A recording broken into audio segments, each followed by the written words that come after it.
You might remember the social media frenzy earlier this year over the African warlord Joseph Kony. A YouTube video on his war crimes got 11 million views. School children joined a campaign to bring him to justice. Then it seems everyone forgot about it and it simply went away. Well, if you do care, have a look at this. In the Democratic Republic of Congo, a rebel leader known as the Terminator is perpetrating horrendous abuses and his country is spiralling towards a new civil war.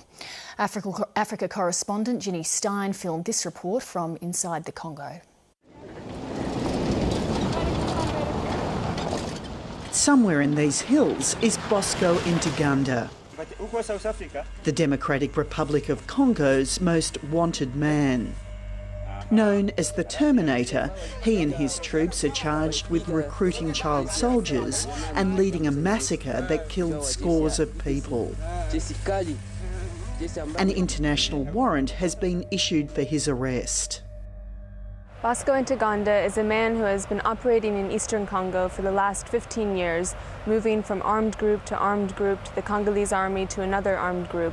Wherever he goes, he's committed horrific human rights abuses, including ethnic massacres, torture, targeted assassinations, sexual violence. Anatole Basisa carried out research for Human Rights Watch in areas controlled by Bosco Ntaganda. Because of his work, Mr. Basisa's brother was gunned down in a drive-by shooting. They shot at the convoy. My brother was killed, but it was me they were after.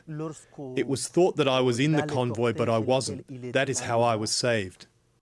He fled with his family, fearing he would be next.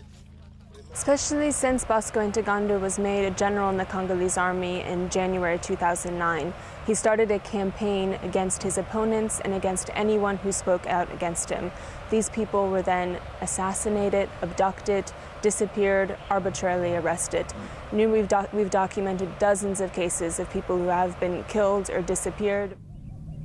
There's been ongoing fighting in eastern Congo for almost a decade, despite a fragile peace agreement signed in 2003.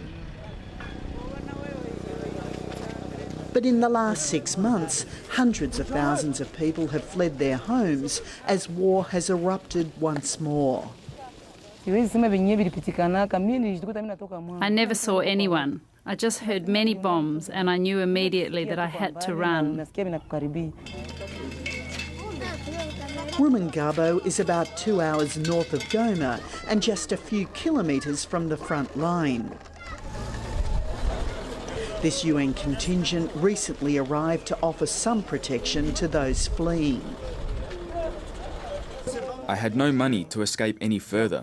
This is as far as we were able to run. We had no money to pay for a car to take us to a camp or anywhere else.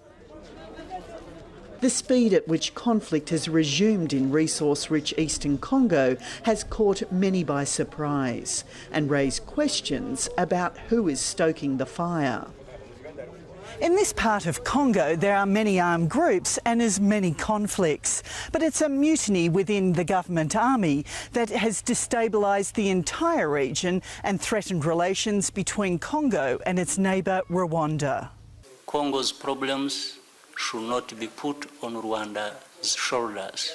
Rwanda, we have our own problems to deal with and we try to deal with them. Rwanda stands accused of backing the mutiny led by Bosco Ntaganda and failing to arrest him when he reportedly crossed over into Rwanda, something Rwanda's President Paul Kagame angrily denies. He's not here, he's in Congo. But he's not in our hands that we are protecting him so that he doesn't spill secrets. Go find him where he is. Dr. Bose Semengugu is a busy man. He's in charge of the region's main referral hospital. War is its main business.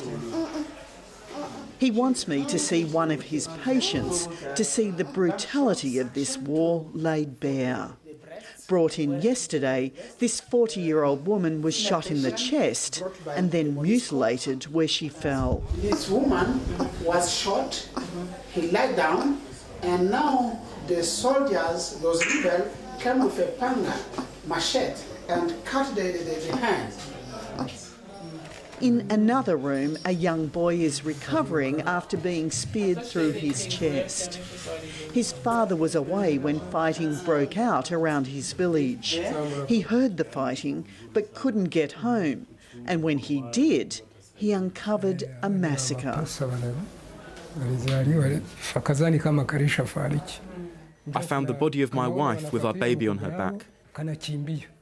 Our baby had also been killed. And the elder brother of these twins was also killed. My son Stephen, who was with them, was lucky to escape, but he had been speared.